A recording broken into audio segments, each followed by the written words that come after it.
Zion Williamson had his 24th straight game with 20 or more points on 50% or better shooting, one shy of the record by Shaquille O'Neal in the shot clock era, that in a Pelicans win over the Celtics.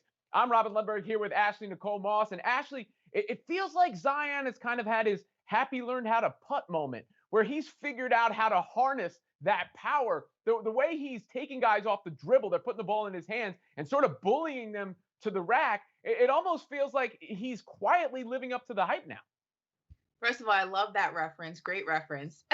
But also, yeah, I think, quietly is the key word here. I think if the Pelicans obviously were doing better in the East, it would get a lot more recognition, but they're 12, so it flies under the radar. But Zion's been playing great basketball. I mean, against Boston, Jason Tatum dropped 34 points, and it wasn't even enough to secure a win. Zion himself had 28. He's averaging 26 points this season, so he's really starting to come into his own as a player.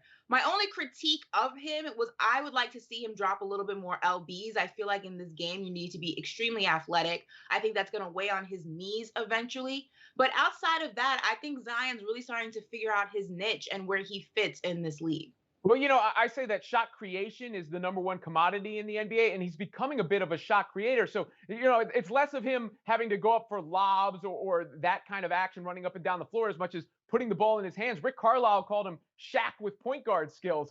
And I've always said he was sort of Shaq in Draymond Green's sort of frame before. And the way he has been able to put the ball on the floor, I think that has been the difference for him, because you have to figure out how to utilize somebody to put them in their best position to succeed. And it seems like they're starting to do that right now.